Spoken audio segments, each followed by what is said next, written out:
I like how it counts down. It goes 3, 2, 1, go. Do you guys see that on your side? Yeah. It's funny. It's like, stop doing dumb shit. You got 3 seconds. 3, 2, 1, and go. Okay, what are we talking about today? Reasons why Angela can't price houses and is overthinking how to price listings lately. I don't know why I'm having this like second guessing thing, but I am.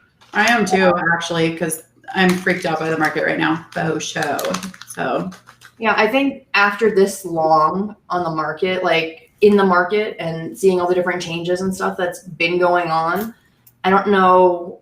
I guess I'm second guessing how I'm pricing and why I'm pricing it the way I am. And I guess I just have questions about the way that you guys do it. And I don't think there's a right or a wrong way, but I know it's been working for me, but I don't know if it's the best possible way I could be doing it, I guess. all right. So tell us, like, back it all the way up and tell us what you're struggling with pricing listings, because I bet it's different than mine. So tell me what you're struggling with. So I'll tell you how I'm pricing listings now. So I'm taking the highest possible comp that I can find. And then I'm adding 20 grand to it, basically, depending on the price point, but it's usually about 20 grand that I'm adding. And these are comps that have closed like in the last week or 2 weeks, like this month. It's not like I'm using comps from 6 months ago. Like I'm adding 20 grand. And then, you know, even if that's the expectation for my seller, still getting offers at, 30, 40, 50 grand over that. And I'm like, am I pricing it wrong? What should I be doing? Like, I really don't want to deal with, offers that are 30, 40, 50 grand over asking price. I'd rather have people and buyers that are buying the houses be able to get them at asking price instead of having to offer way over. But I feel like, at least in my market, it's like the agents are almost conditioned to either come in at asking price or under if they're not like familiar with our market, or they're conditioned to come in well over asking. They don't know how many offers there are, and they're just like throwing shit to the wall to see what sticks. And I feel like there's no like happy medium almost. But let me ask you both a question. When you're writing an offer for a buyer, do you guys pull comps right now? To a point. I don't.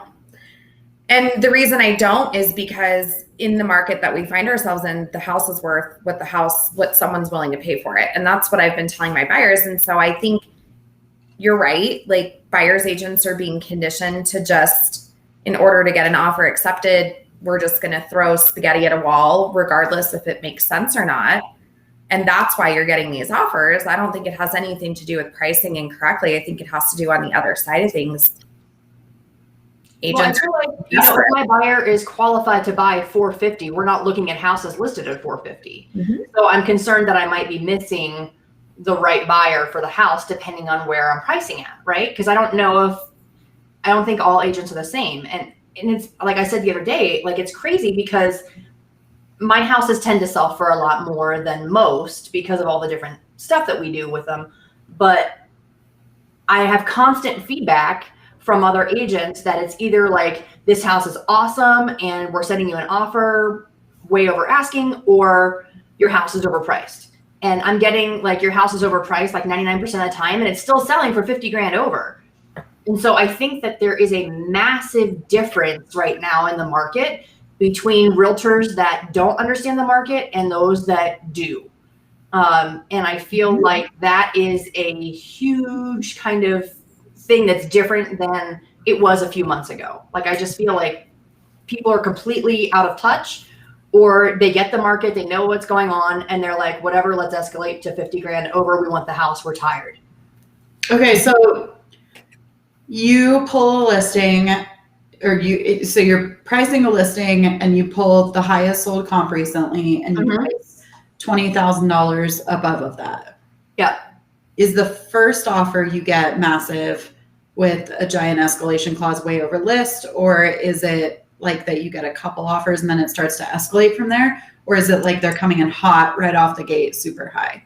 I'm getting people that are coming in hot off the gate before I allow showings. Mm-hmm. And then once I do get showings started, then, it seems like once I have showing started, it's like I'm getting ones at asking price. I'm like, who are these people? Down. Yeah. What is this? But I've seen that like big difference. Like the people that are writing offers before it hits the market are like doing whatever they can to not have to compete. But typically there's something, I won't say wrong with their offer, but there's some detail that's probably not advantageous for my seller. So there's a reason why we're not accepting before we're allowing showings, I would say. I guess my biggest question is, are you having a bunch of issues on appraisal? Mm-hmm. I mean, that's really what it comes down to. No. I mean, I have Tidewaters and stuff often because most of the buyers in this market are VA. But the only time I'm having real issues with the appraisers not coming in at value is if the other agent isn't including me in the conversation with the appraiser about Tidewater. That's a whole nother topic. No, I mean, I'm able to justify the market and I'm showing them stats and all of that. And like, I'm not, knock on wood, like the houses are coming in at contract price. But I'm still concerned because the second I accept an offer that doesn't have that appraisal gap is when it's going to happen, right? Mm-hmm. So your question is, should I be pricing higher, or like, I feel like I'm doing something wrong. Like I don't know. Like, I know that some agents think it's like a badge of courage to get offers 50, 60 grand over asking price. I don't want that. I just want like 2 good offers. I don't want 46 offers. Like I don't like spreadsheets. All right. I don't like calling 900 lenders to make sure that these people have their life together. I want good offers from good buyers that are not probably all investors. I prefer that there's actual buyers because I know how hard the market is for buyers. So I feel like maybe I'm pricing it wrong and attracting the wrong people, I guess. I don't know. I mean, are your sellers happy? Oh yeah, they're super happy. Then you attracted the right buyer. That's how I look at it. Like, it doesn't sound to me like you're pricing low. I think it sounds to me like you're pricing aggressively. And then you just have this weird market where if you want the house, you're going to have to go get the house. And it doesn't matter what the price is if they're willing to pay that. I think that pricing in this market is such it really is an art form at this point. Yeah. And it really requires a lot of thought, because if you price too high, then it's sitting and you don't get an offer that first weekend on the market. And then the perception is there's something wrong with the property. Right. I think as long as you're closing and appraising, I think you're fine. Right. At least that's how I see it, especially if you're pricing aggressively to begin with. If you said you were pricing on the lower side of the comps, then yeah, you're probably pricing too low. Yeah, no, I never do that just because I feel like if I price on the higher side, at least I have a better shot when it comes to appraisal.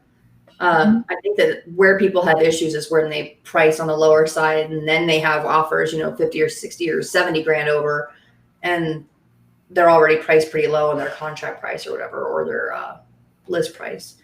I have 2 buyers right now who both have both of their appraisals came in $45,000 to $60,000 over what we're under contract at. And those appraisers have said, hey, there's an issue with your pricing strategy. Personally in my life, their appraisal came in 220 something thousand over what they're under contract at. That appraiser had to just, there's all kinds of weird stuff going on, but I'm starting to see stuff like this where I think they're pricing low and now the appraisal's coming in way higher. And now we're seeing kind of like a reverse issue almost in our market. I'm struggling the opposite way. So like up here in Denver Metro, we've seen a massive slowdown, which we talked about. We did a whole episode on this a couple weeks ago. It's 100% normal in Denver. We see that summer slump every single year, June through August. And I'm struggling the opposite way. So like I have a listing right now in Highlands Ranch that I would have listed in May for $715. And I knew that the market was slowing down and I priced it at $685, and we've been on the market 17 days. We're getting hardly any showings and no offers. So I priced it low on purpose to try to generate that multiple offer stuff because I knew that activity was coming down and pricing was coming down, and we still have not landed on an offer, and it's been almost 20 days. And that's happened on a couple of my listings, and it's happening on everything I'm showing, right? So like I have buyers who they went under contract on a property at 980. Inspection came back, it was horrible. We terminated. A week later, so like 4 weeks down the road, because right, we'd been under contract. So a week after we terminated, a house came on the market, same exact neighborhood, same exact street, same exact side of the street, same exact floor plan, everything. So we were under contract at 980. These guys listed at 895 to try to bring the price up. It had more updating, and they're still sitting at 895, right? So I'm struggling the opposite way. I feel like I'm pricing low enough to land an offer or multiple offers, and it's still not doing the trick. See, and I'm in your market and I'm pricing high and had 3, like this weekend we had 3 offers. So like, I don't think it has any, like, that's the issue. This is exactly what we're talking about. No rhyme or reason. There's no rhyme or reason behind what's going on. And I lately, and I know that you and I have talked about this, and I know I've talked about this with a couple other agents, I'm literally walking into my listing appointments right now going, I don't know. We could end up with 9 offers and end up astronomically above where I think we should list, or we're going to sit on the market. There is literally no rhyme or reason. And you feel kind of stupid saying that, but I also think there's like an authenticity that comes with it because this is the truth. This is what's happening. I don't know what's happening. Well, and then what's really weird too is on the last 2 listings before this one, my last 2 sat like 16 to 20 days. And then after 16 to 20 days, popped both of them multiple offers. Mm-hmm. And then we went way above list. It's absolutely bizarre.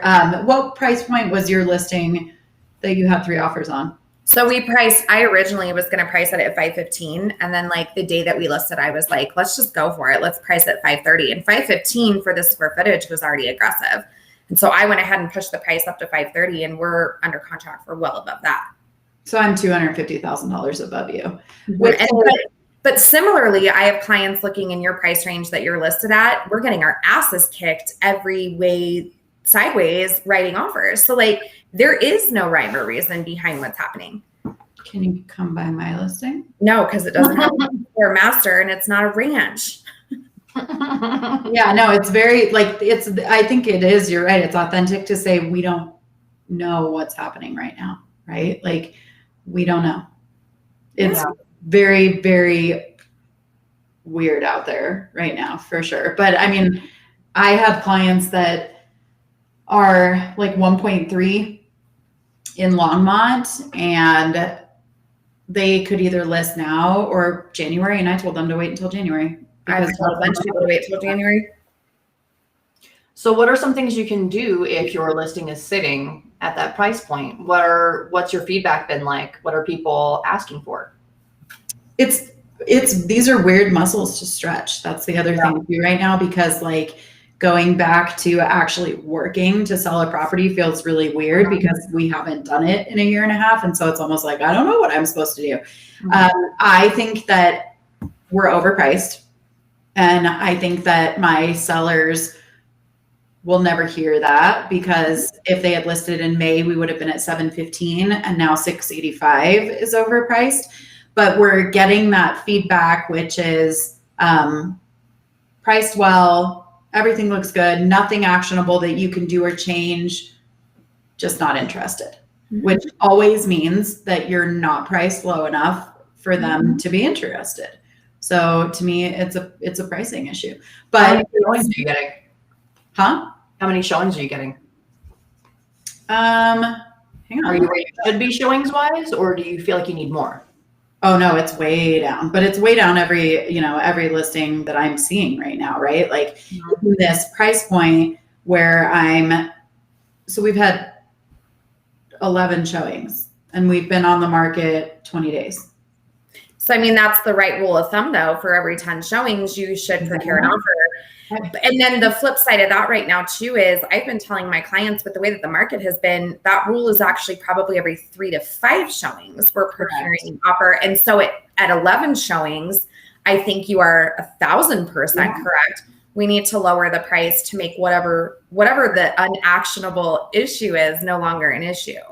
Yep. That's the only way to fix it. Yeah. But, one of the most frustrating things to me as a real estate agent, my entire career has always been that the general public, the news, right? They're usually 90 to 120 days behind what we're seeing on the ground, right? And so they don't get it. Like the news in a lot of places has started to report a massive slowdown, and this is all across the country, right?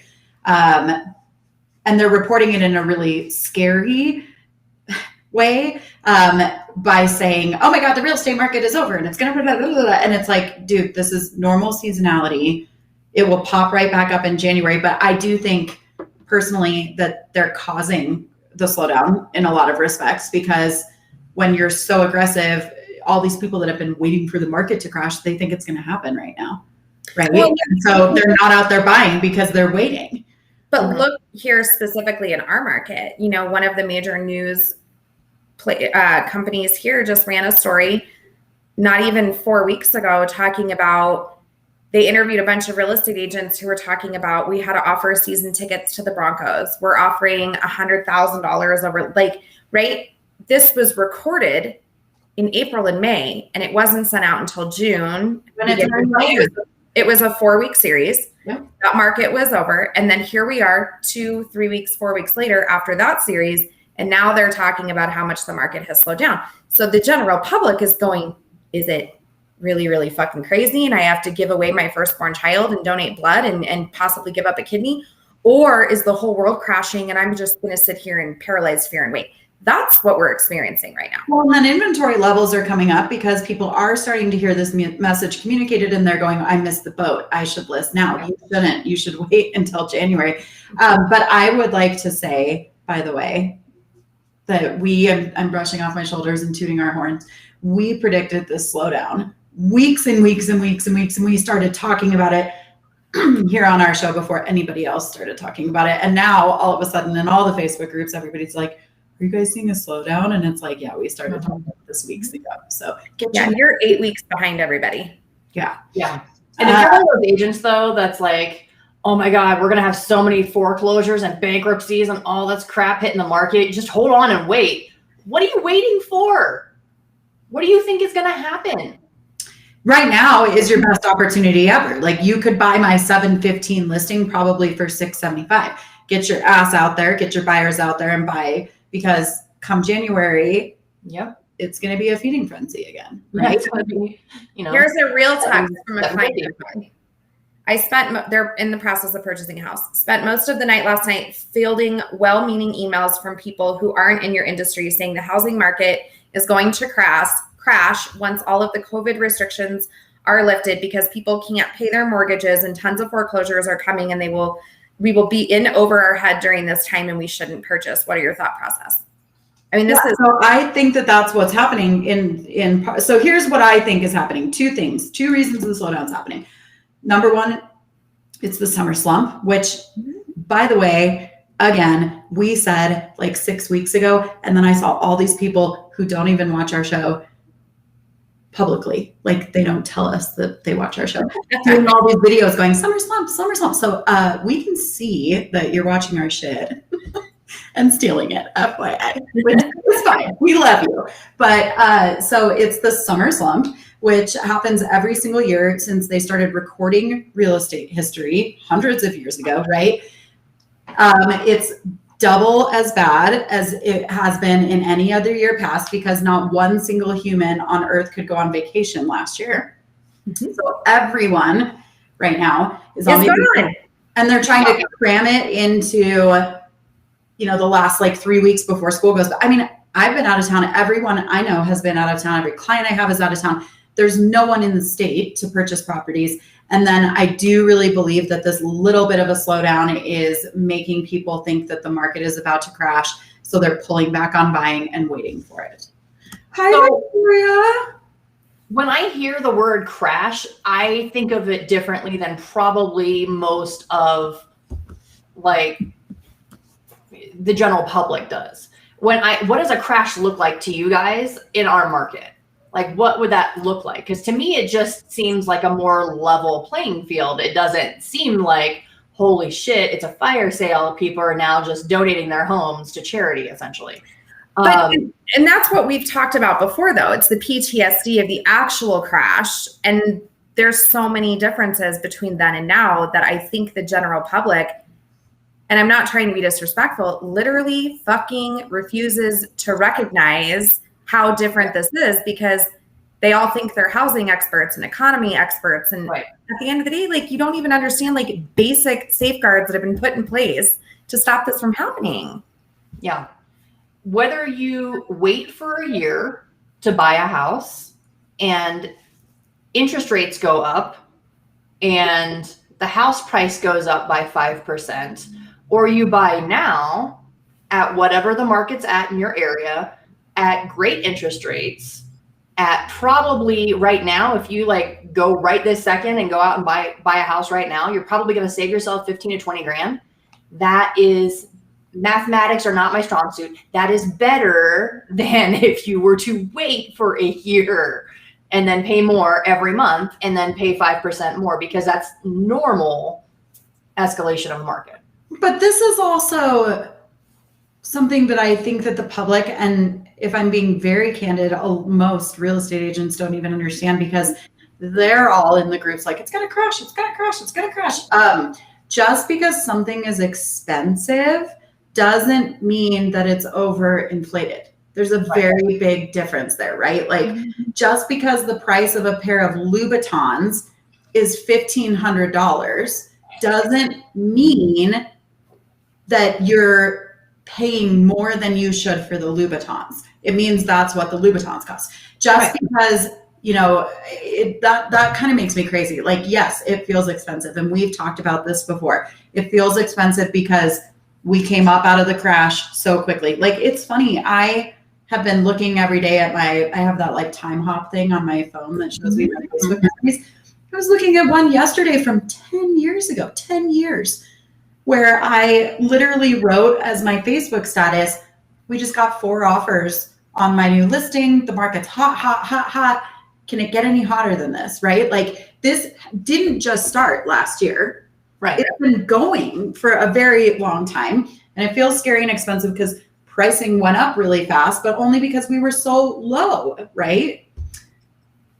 Victoria says, the buyers we are seeing are all out of state, especially California. So this is true. 63% of all sales in Colorado the last 90 days have come from California, New York, and Texas. So yes, and their money, like, they have big, big money. And that's the difference. Those guys are all coming here going, damn, your Louboutins only cost $850, where at home I would have spent $1,500, right? So it's funny to me that, like, we think that we are so out of control and we're so expensive and we're so inflated, and other people are like, Colorado's a deal. So I was in a Facebook group the other day. It was like a mom's group, and the girl was moving here from Raleigh, North Carolina. And she was talking about how the cost of living in Raleigh, North Carolina has gotten completely out of control, and she can't afford to live there. So I comment and I'm like, have you looked at anything here? And she's like, no, I just know that everybody's moving to Denver. And I was like, you do understand, like, our average cost of housing is double the average price of a home in Raleigh, North Carolina. Yeah. And she said no. And I'm like, how do you just move somewhere and you have no compass? Like, if you can't afford Raleigh, you sure as shit can't afford Denver. Yeah. And so, yeah, it's but just, I don't know. Like, to go back to the pricing thing, it is, I do not know, for the first time in my whole career. So I've been a little bit in scarcity and being a little bit gun shy and pricing in a way that I feel is way low. And in some cases, it's still not low enough. And you're pricing high, and in some cases, it's not high enough. So it's very confusing right now. Very, very confusing. I think that in any market, the houses that look incredible are always going to sell, and probably going to sell for more than they should. And I pride myself on making sure that every single listing is perfect before I put it on the market.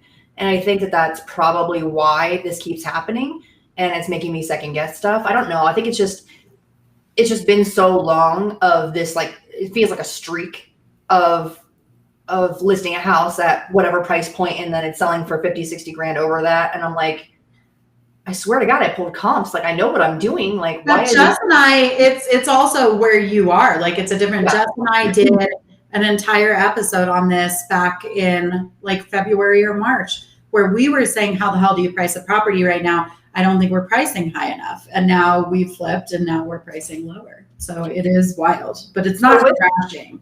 No, with fall coming, which it always slows down statistically in my market, your market, probably all markets. Yes. I know it's been a long time since we've been there, but what do we do when houses are sitting for longer, or not getting the showings that we need, or selling for asking price or under? What are some things that we as agents should be doing that we might have forgotten to be doing? I think the basics, you have to set expectations for your clients, and you have to say, hey, like, this isn't normal.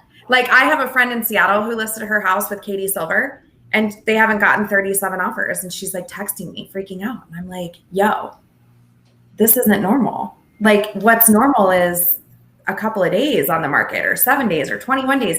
This stuff we've been experiencing, like, this isn't normal. And so when you have those conversations up front with your sellers and you set those expectations, you're not managing so much anxiety on the other side of this, because they've already been told, yo, this is real. Like, this is okay. Yeah, no, absolutely. You better be setting correct expectations up front with people, because if you don't, we've talked about this on the show before. For my whole career, I've called it agent musical chairs.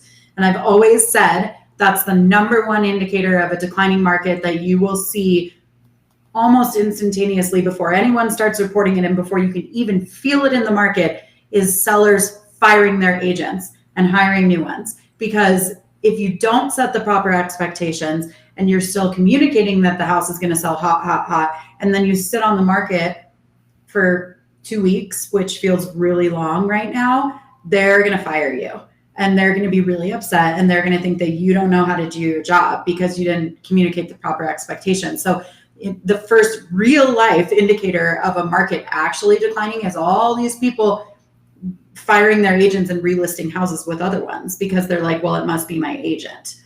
It is the market changing, and your agent doesn't know how to tell you that the market is changing, even if it's temporary or seasonal.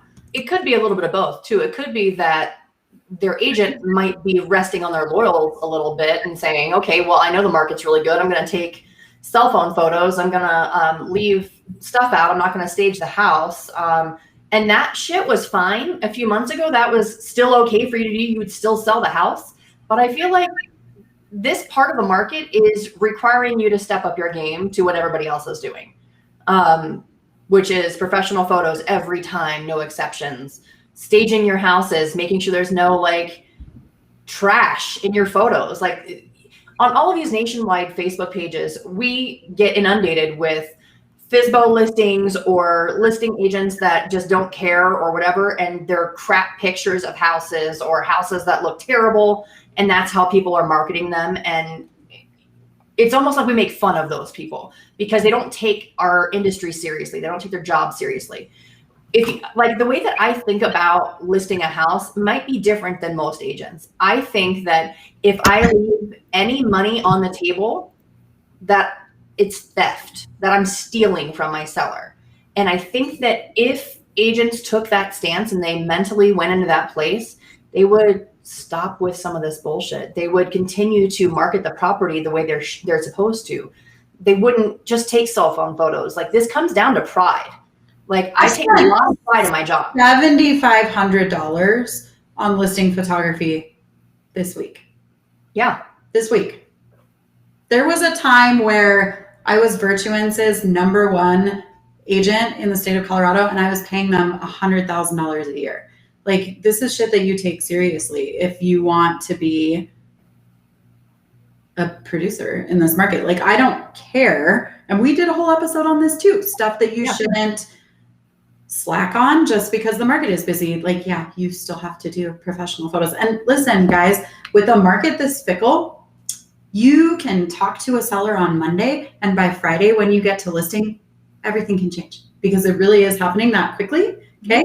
All it takes, and we've seen this multiple times, all it takes is one agent who freaks out and hears from some person that the market is changing and they dump their list price $100,000, right? Like that's all that it takes for your game to completely change. So you have to be doing the right things in case you need to pivot and save your own ass.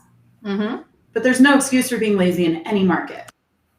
So what happens on the builder side of things when they start to see a slowdown after they have now told buyers agents, we don't need you? Okay. So I've been getting text messages. I've been getting text messages for the last 2.5 weeks from all of my builder friends saying, hey, we have lots available. Hey, we don't have a waiting list. Hey, please bring us your buyers. Right. So there is a slowdown happening.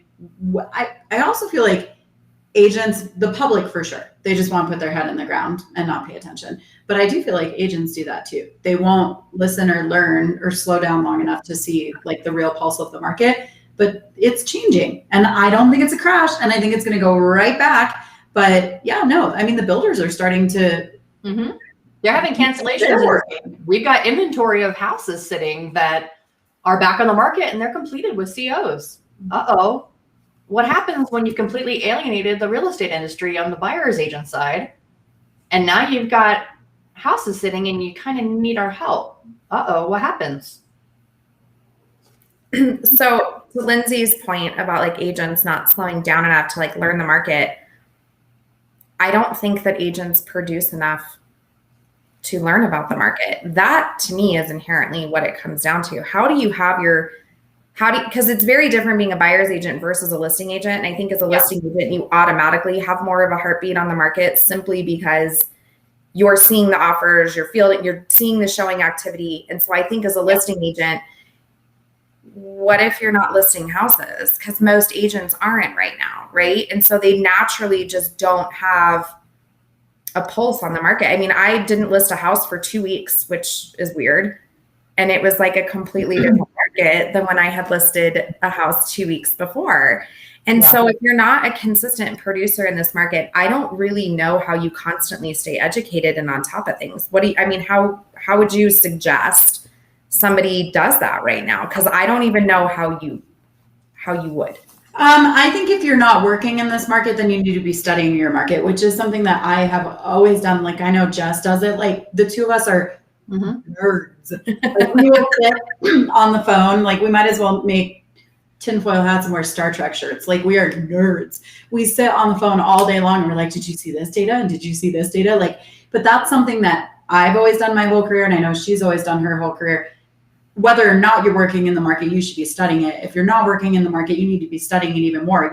Just pull a neighborhood, pull your city, pull your farm area and look at, number of properties that are coming on the market, look at how long they're sitting on the market. And I'm not talking like pull a report, like go through them one by one. If you're not working, you have the time to be doing this. And this is how you become a scholar of your market.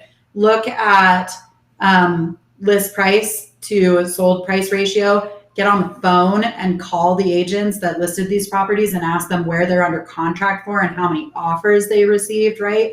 So that's how you figure out the pulse of what's really happening in your market. And all three of us, 4 of us, when Kristen is here, like this is something I've really seen the 4 of us do frequently. We are like, whoa, what's going on? And then it's like, okay, we dive into the data.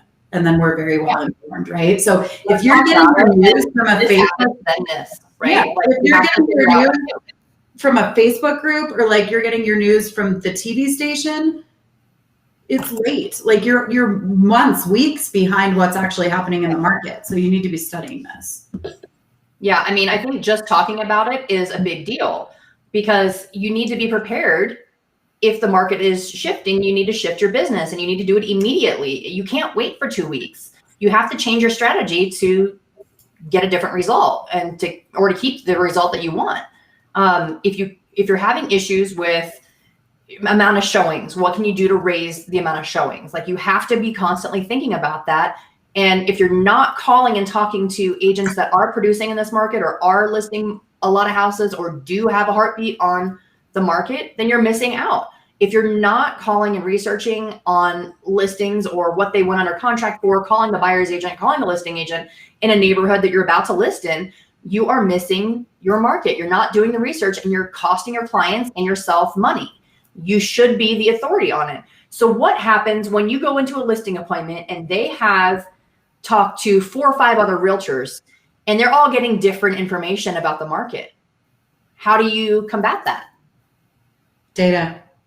For me, right? So like, I mean, it would depend on the situation, right? But like, again, this is E to P, right? This is something that Gary Keller teaches, entrepreneurial to like proactive, right? So like, this is going from letting your business happen to you to happening to your business, right? But I mean, I would go in there. Okay, so like right now, my situation right now would probably be if my clients are interviewing multiple agents, probably those other agents that I'm interviewing against are telling them that they're going to list at 725 and they're going to have 15 offers and they're going to get to 750. No appraisal, no inspection. And I'm probably going in there going, we should probably list at 699. We might get 715, right? We might get 699, right? So for me, it's going to be like less. I'm going in there saying less than what the other agents are saying. I would take, if I had to, I would open up my iPad right there in front of them and I would show them, this is the percentage that showings are down this week. This is the percentage that showings were down last week. You can see that the trend is going downwards. This is what the average list price to sales price ratio is right now. These are where your neighbors are actually under contract, because you might have seen this big number in the MLS and they're not actually there. Like, it's data. Yeah. It's the truth, you guys. The truth is in the data. Yeah, but similarly, remember I lost a listing recently and the agent listed it $100,000 under what I was going to list it at. It ended up selling for $40,000 over that price. So at a minimum, those sellers lost $55,000 by going with this other agent to save commission. That's all it came down to, is commission. And they called me after the house or sent me a text after the property closed and said they should have went with me. Nothing I can do now. And I had the data to show them. But, at the end of the day, people are going to decide what they decide. And sometimes there is no overcoming that, no matter what you say. No, and it is especially tricky right now. Like, if you're going in against other agents that are still buying the listing by telling them that, they're going to get multiple offers in this ridiculous list price, you will lose. But that doesn't mean that you shouldn't tell them the truth. Yep, exactly. If you want to take a listing that's way overpriced and you know it and it's going to sit there, that's fine. Totally fine. We've all done it. I've done it. Usually they'll realize for themselves and they'll bring their price back down, but you still have to tell them the truth. Mm-hmm. Otherwise you just look like an idiot. But that's why, do I feel bad that those people lost all that money? Sure. But it's not my fault, right? I told them the truth and they decided to go with someone else, and that was that. And there's nothing you can do sometimes, and that's okay. I think that there's some kind of misconception in the public that saving yourself a few percent listing fee is going to end well for you, is going to come out with you putting more money in your pocket. I don't know any market where that is the case. Even in a crazy, awesome market where you're saving $5,000 on your listing fee, it's probably costing you more, because if I were to go in and list that house, I'd be selling it for 50 grand more than they're selling it for. Like, there's never a market where doing less is going to get you more, right? Like, and this, by the way, if no one's ever told everyone this, commission is not a question in a buyer's market. Like, sellers will be like, I will pay you 10% if you can just sell this fucking house, right? Like, right. This is a product of a market in which we don't communicate our value well enough, right, in order to earn what we want to be paid.